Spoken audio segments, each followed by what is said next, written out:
कहानी की शुरुआत में हम देखते हैं कि बहुत सारी लड़कियां कैंप वॉल्डन नाम की जगह पर अपने अपने स्कूल्स की तरफ से गर्मी की छुट्टियां मनाने आई हैं। मूस लेक के पास गर्मी की छुट्टियां मनाने के लिए सभी लड़कियां बहुत उत्सुक हैं। चलिए आपको मिलाते हैं हमारी कहानी की पहली किरदार से, हैली पार्कर, एक 11 साल की लड़की जो अमेरिका के नॉर्दर्न कैलिफोर्निया क्षेत्र से है। हैली के पिता निक पार्कर का वाइन बनाने का बिजनेस है। वो एक मिलनसार लड़की है जो जल्द ही कैंप में 2 लड़कियों से दोस्ती कर लेती है। दूसरी तरफ एनी, एक और 11 साल की लड़की, लंदन से वहाँ आई थी। एनी की माँ एलिजाबेथ जेम्स एक बहुत बड़ी डिजाइनर है। एनी का बटलर मार्टिन, बेसिकली अंग्रेजों का रामू काका, उसे कैंप में छोड़ने आया है। वो दोनों एक निराले तरीके से एक दूसरे को अलविदा कहते हैं। मालूम होता है कि ये इनका कोई निजी तरीका है जिससे सिर्फ ये दोनों ही वाकिफ हैं। हालांकि हैली और एनी एक दूसरे से बहुत अलग हैं, लेकिन उनकी शक्ल हूबहू एक दूसरे से मिलती है। कैंप में वो दोनों तलवारबाजी के एक मुकाबले में एक दूसरे के आमने सामने आई। दोनों ही लड़कियां इस खेल में बहुत अच्छी हैं और एक दूसरे को कड़ी टक्कर दे रही थी, लेकिन आखिरकार एनी जीत जाती है और अपने आखिरी वार से हैली को पानी में गिरा देती है, जिस पर उसने तुरंत माफी मांगी और हैली को ऊपर आने के लिए अपना हाथ दिया। हालांकि हैली उसे भी अपने साथ पानी में खींच लेती है। वो दोनों अपने हेलमेट उतारकर जैसे ही मुड़ी, एक दूसरे के चेहरे को देखकर बहुत चक्की रह गई। उनका चेहरा हूबहू एक जैसा था, लेकिन हैली जल्द ही शौक से उभरी और एनी की बेइज्जती करती है। दोनों लड़कियां गुस्से में एक दूसरे की तरफ बढ़ी, लेकिन उनकी एक टीचर वहां आकर उन्हें रोक देती है। रात के समय दोनों लड़कियां पोकर का मैच लगाती हैं। आखिरी दाव पर हैली कहती है कि क्यों ना एक शर्त लगाई जाए। हारने वाली लड़की एक पास के तालाब में डुबकी लगाएगी और वो भी बिना कपड़ों के। एनी इस शर्त को मान लेती है। पोकर का मुकाबला हैली जीत जाती है और शर्त के अनुसार जैसे ही एनी तालाब में कूदी, हैली और उसकी साथी लड़कियां उसके सारे कपड़े लेकर भाग जाती हैं। इसके बाद एक के बाद एक उन दोनों के बीच छोटी मोटी खटपट चलती रहती है। लेकिन एक दिन हैली के एक मजाक की वजह से कीचड़ से भरी बाल्टी कैंप की सुपरवाइजर पर गिर जाती है, जिसके बाद वो सजा के तौर पर दोनों लड़कियों को बाकी सबसे अलग एक कमरे में रहने को कहती हैं, जहां उन्हें कैंप में होने वाले किसी भी मजेदार खेल में भाग नहीं लेने दिया जाएगा। सजा मिलने के बावजूद वो दोनों एक दूसरे के साथ लड़ती रहती हैं। लेकिन एक दिन जब एनी हैली की एक जाम हुई खिड़की को बंद करने में मदद करती है, तो उन दोनों में सुलह हो जाती है। वो एक दूसरे को अपने अपने परिवार के बारे में बताती हैं। एनी के परिवार में उसके पिता नहीं थे, क्योंकि जब वो छोटी थी तभी उसके माँ बाप का डाइवोर्स हो गया था। जबकि हैली के परिवार में उसकी माँ नहीं थी। जब उन्हें पता चला कि उनका जन्मदिन भी एक ही दिन आता है, तो हैली को शक हुआ कि ये सब महज इत्तेफाक नहीं हो सकता। इसके बाद वो दोनों अपने माता पिता की इकलौती तस्वीर जो उनके पास थी, एक दूसरे को दिखाती हैं। पता चलता है कि उन दोनों के पास एक ही तस्वीर का आधा आधा हिस्सा था। वो समझ जाती हैं कि वो दोनों जुड़वा बहनें हैं और खुशी से एक दूसरे के गले लगती हैं। इसके बाद दोनों घंटों तक एक दूसरे से बातें करती रही। अचानक हैली के दिमाग में एक खुराफाती आइडिया आता है कि क्यों ना वो दोनों एक दूसरे की जगह ले लें, और अगर वो पकड़ी भी गई तो उनके घर वालों को उन्हें वापस बदलने के लिए मिलना तो होगा ही। इसके बाद वो दोनों एक दूसरे की तरह रहने और बात करने का सलीका सीखती हैं। वो परिवार के लोगों के स्वभाव से लेकर घर के नक्शे तक एक दूसरे को सब कुछ सिखाती हैं। एनी अपने बालों को हैली जितना छोटा कर लेती है और कान भी बिधवा लेती है। कैंप में उनका समय खत्म होने पर हैली एनी बनकर लंदन चली जाती है और एनी हैली बनकर कैलिफोर्निया। लंदन पहुंचने पर हैली इतनी अच्छी तरह एनी की एक्टिंग करती है कि उसका बटलर मार्टिन बिल्कुल भी फर्क नहीं बता पाता। वो घर आकर पहली बार अपने नाना और अपनी माँ से मिलती है। उसने भावुक होकर अपनी माँ को बहुत जोर से गले लगा लिया। वो कोशिश करती है कि अपनी माँ के साथ ज्यादा से ज्यादा समय बिता पाए।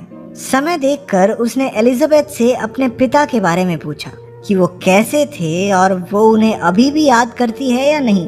एलिजाबेथ उसे बताती है कि उसके पिता एक बहुत ही अच्छे आदमी हैं, जिनसे वो न्यूयॉर्क से लंदन जाने वाले एक समुद्री जहाज QE2 पर मिली थी।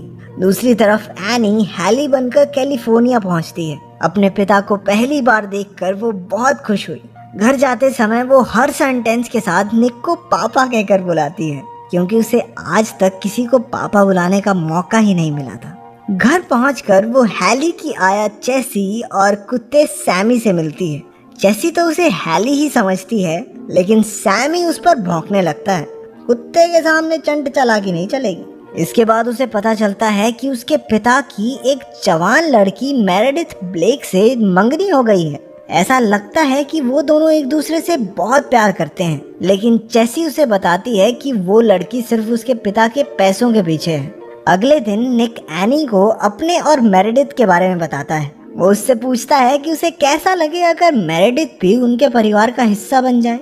इस पर वो उनकी उम्र के फासले का मजाक बनाते हुए कहती है कि हाँ, वो तो हमेशा से एक बड़ी बहन चाहती थी, और उसके पिता के मेरेडिथ को गोद लेने के फैसले का वो पूरा समर्थन करती है। इस पर निक थोड़ा अनकंफर्टेबल हो जाता है और उसे समझाता है कि वो उसे गोद नहीं लेना चाहता, बल्कि उससे शादी करना चाहता है। एनी गुस्सा होकर फ्रेंच में कुछ बड़बड़ाने लगी, एक ऐसी भाषा जो हैली को नहीं आती थी। निक उसके व्यवहार को लेकर परेशान हो जाता है, लेकिन मेरेडिथ कहती है कि एक लड़की जिसके पिता दूसरी शादी कर रहे हों, शुरुआत में थोड़ा गुस्सा तो करेगी। मेरेडिथ एनी को समझाने के लिए बड़े प्यार से उससे बात करती है, लेकिन एनी साफ सीधे तौर पर उसे कह देती है कि उस पर उसकी ये चालाकी काम नहीं करेगी। उसके पिता का दिल साफ है और वो उसके असली इरादे भांप नहीं सकते, लेकिन वो उसके इस फरेब के पार देख सकती है। उसकी बात सुनकर मेरेडिथ भी अपने असली रंग दिखा देती है और एनी से कहती है कि वो निक से 2 हफ्ते में शादी करेगी, चाहे उसे पसंद आए या ना आए। एनी हैली को फोन करके अपनी माँ के साथ जल्द से जल्द कैलिफोर्निया आने को कहती है, ताकि वो उसके पिता की शादी तोड़वा सके।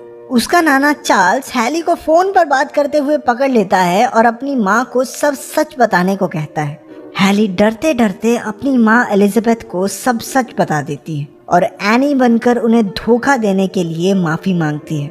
उसे डांटने की बजाय एलिजाबेथ बहुत भावुक हो जाती है और हैली को गले से लगा लेती है। उधर कैलिफोर्निया में चेसी को भी पता चल जाता है कि वहाँ हैली नहीं एनी है। जल्द ही निक और मेरेडिथ को छोड़कर सभी इस सच्चाई से वाकिफ हो जाते हैं। हैली एलिजाबेथ से कैलिफोर्निया जाकर उनके पिता से मिलने को कहती है, लेकिन उसकी मंगनी के बारे में कुछ नहीं बताती। इतने साल बीत जाने के बावजूद ऐसा महसूस होता है कि एलिजाबेथ अभी भी निक को चाहती है, क्योंकि वो वहाँ जाने के आइडिया से बहुत नर्वस दिखाई दे रही थी। शायद यही वजह थी कि उसने कभी दूसरी शादी नहीं की।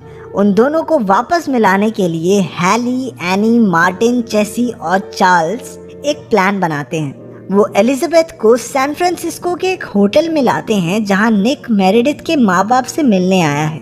एलिजाबेथ होटल की लॉबी में निक को देखती है जो अपनी मंगेतर की बाहों में था। उसे शक हुआ और वो अपनी दोनों बेटियों से इस बारे में पूछती है। आखिरकार वो दोनों उसे बताती हैं कि उनके पिता की 2 हफ्ते में शादी होने वाली है।